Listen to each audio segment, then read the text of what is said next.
See, this is why sometimes you got to learn to leave people alone and mind your own damn business. This is exactly why. You bark up the wrong tree, it might just fall on you.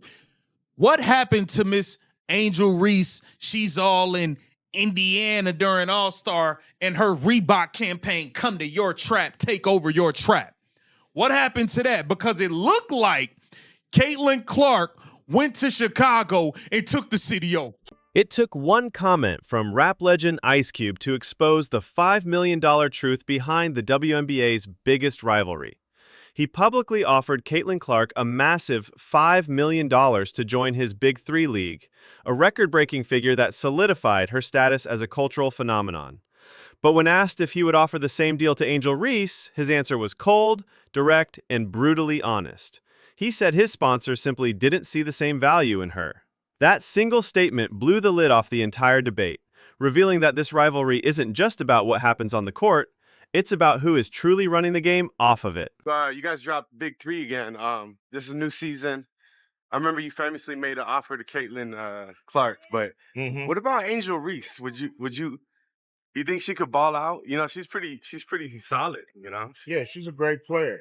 You know, the thing with Caitlin Clark, it was just to unlock, millions of dollars for the league because of her stardom, what our sponsors was telling us.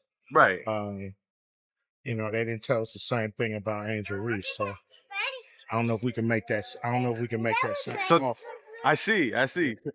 Ice Cube's comment wasn't just a casual remark, it was a bombshell that confirmed what many had suspected. The reasoning he gave, that sponsors, the people footing the bill, didn't value Reese in the same stratosphere as Clark, cut straight to the heart of the matter. It transformed the discussion from a fan debate about talent into a stark business reality. One player was viewed as a generational investment, capable of unlocking millions in revenue and elevating an entire league. The other, despite her own significant following and talent, was not considered to be in the same financial league. This wasn't about feelings or media narratives. It was a public declaration of market value, exposing the brutal calculus that governs modern sports. Caitlin Clark, it was more fans running. They was running down on Caitlin Clark like she was Michael Jordan. Treated like MJ in the rack. Oh my God. Caitlin Clark getting treated like Derrick Rose, Michael Jordan, Chief Keef, Lil Durk, all of them. Caitlin Clark took over Chicago. She signed autographs for hours. This wasn't no extras that was paid to come stand in the scene. No, these were real people trying to get autographs. This contrast in value was perfectly illustrated during two separate, quote, invasions. First, Angel Reese launched a bold Reebok campaign during All-Star Weekend in Indiana. With an Instagram post captioned, "I'm in your city," she framed her shoe promotion as taking over your trap, a clear and confrontational jab at Clark in her home territory. The move was designed to create buzz through bravado. Well, they're about to come for Ice Cube. They're about to come and get Ice Cube. We know how this works. It won't be long, but the AR5 fans will seek and destroy, or try to, because that's standard operating procedure for them, Ice Cube.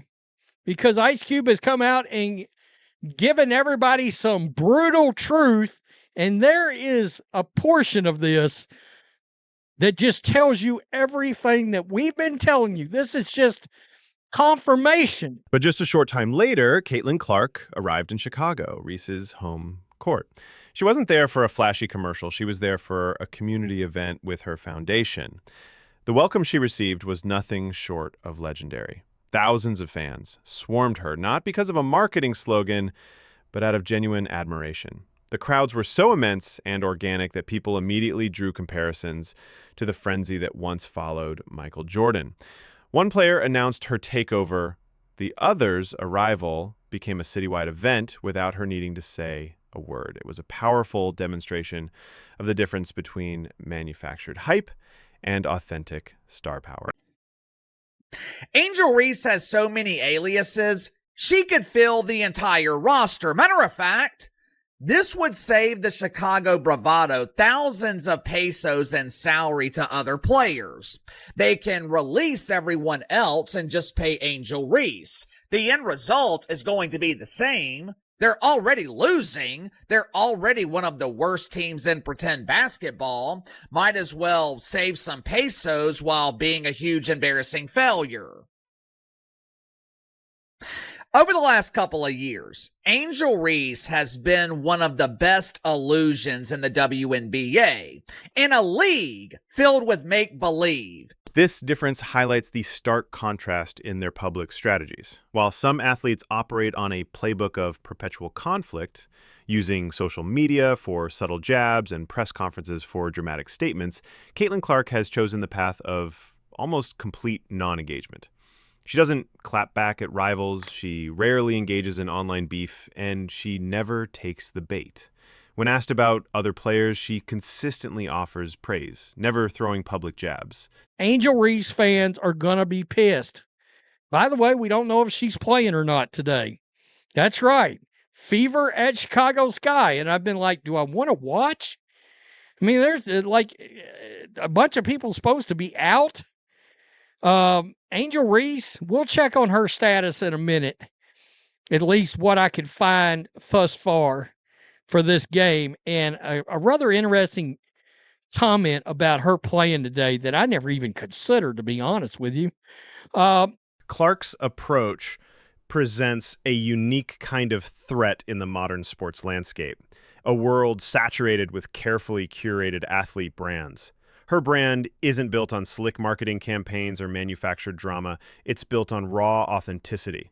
Before a game in Chicago, she spent over 20 minutes walking 2/3 of the way around the arena just to sign hundreds of autographs. Even while injured, she makes it a point to interact with fans, signing everything from jerseys to basketballs. It's so crazy that I missed this. The fact that Caitlin Clark walked in Angel Reese's trap, took it over after a week of Angel Reese coming in Indiana and throwing jabs at Caitlin Clark, saying she took over your city. Talking about she took over your trap. Like, look at this right here with Angel Reese. This was just about a little over a week ago. Angel Reese posted to her Instagram page, a Reebok commercial saying, walk into your trap, take over your trap. And it was captioned, I'm in your city. Like, do you see the constant jabs of Angel Reese? If this is not like a microcosm of what Angel Reese did to get on, what Angel Reese did to get famous, chasing around Caitlin Clark, pointing a finger, this is literally her doing it. This is the kind of genuine connection that marketing teams spend millions trying to replicate. She isn't performing for the cameras. She is simply being herself. And that unforced natural persona makes all the manufactured images around her look like crumbling cardboard sets. When a rookie can trend nationwide for handing out backpacks at a charity event, it exposes just how shallow the spectacle-driven approach to fame really is. So today, lads, the Indiana Fever played the Chicago Sky on Barbie night. And obviously it was... I actually am impressed by the Chicago Sky's fight. They were overmatched. They were absolutely overmatched. Because I gotta say this, like they tried. This is the first time I've seen the Sky without both Angel Reese and Ariel Atkins like try for a full game. And if the visual evidence isn't convincing enough, the numbers tell an undeniable story. The WNBA is experiencing a ratings explosion, and it's overwhelmingly tied to when Caitlin Clark is on the court, or even when she's just on the sideline. Games she plays in shatter viewership records, and even games she misses due to injury draw audiences that were unheard of just a year ago. Arenas sell out, and away games often feel like home games, with a sea of number 22 jerseys drowning out the local fans.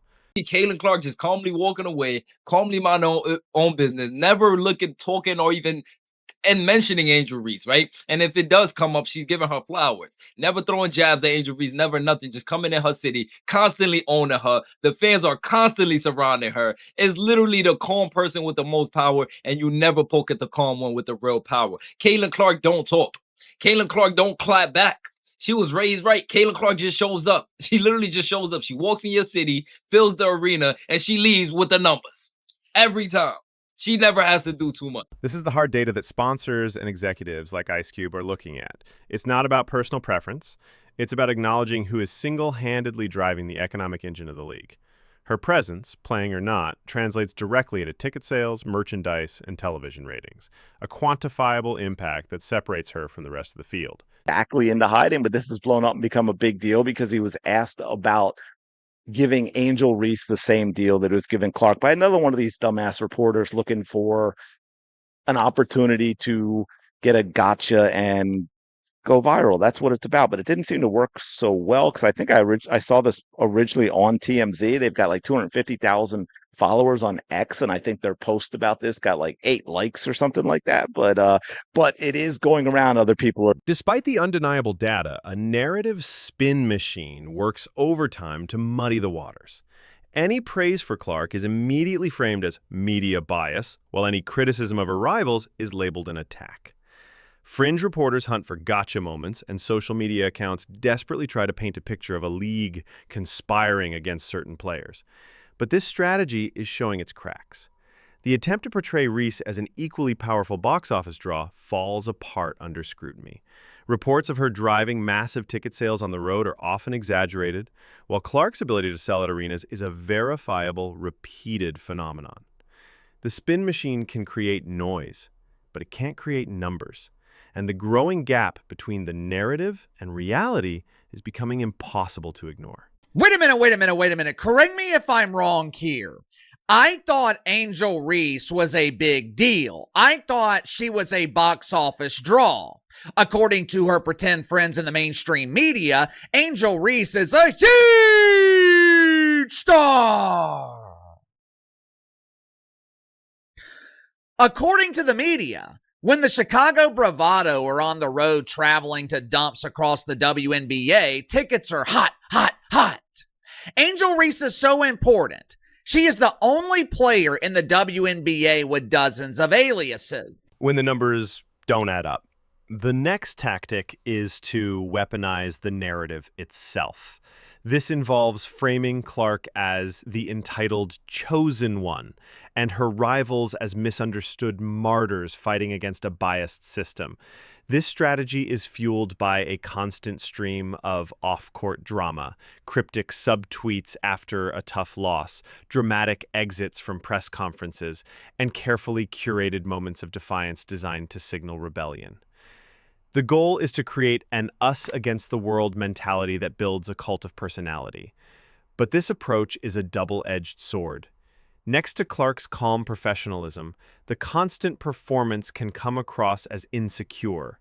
It's an attempt to manufacture the underdog story, but it often reveals a desperation for the same level of attention that Clark commands without even trying. But if you guys didn't see before the game, and this is one of the things where it's like, I think this is a big reason why Caitlin Clark is, in general, so popular. Like, Caitlin Clark spent 20 minutes signing autographs. She made her way 2/3 of the arena. She signed literally hundreds of autographs. And if you guys didn't see that game today, there were as many Fever fans as there were Sky fans. So Caitlin Clark is not playing the game. And like, by the way, like, people didn't know whether or not Caitlin was playing that game until the very end. Perhaps the most devastating weapon in this entire dynamic is the one Caitlin Clark uses most effectively, her silence. By refusing to engage in the drama, she doesn't just rise above it, she nullifies it.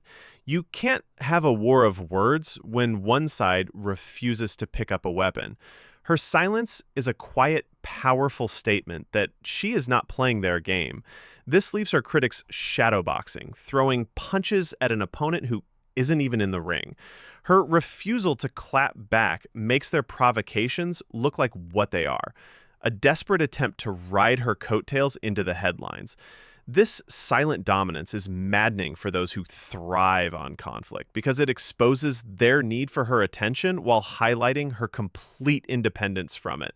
She remains in command, not by speaking, but by forcing everyone else to react to her actions. Ice Cube, the original gangster. It's so sad. Gone into hiding because of the absolute anger and insanity of Angel Reese fans because of this little clip talking about bringing her to the Big Three League and, comparing her to Caitlin Clark, the man who started a revolution a revolution in the rap game, straight out of Compton, crazy, named Ice Cube from a gang called. You know what's wild? In the end, this story is about two fundamentally different paths to stardom. One is paved with loud declarations, confrontational tactics, and a constant campaign for validation. The other is built on quiet work, undeniable talent, and authentic connection. While one player is busy crafting a brand, Caitlin Clark has become a movement. She's not chasing the spotlight is orbiting her. She exists in a different stratosphere, where impact is measured not by the noise you make, but by the numbers you generate and the people you inspire. And as Ice Cube's offer revealed, that impact has a value that can't be faked. In the new era of sports, the question is no longer just who can play the game, but who can change it? And right now, the answer is clear.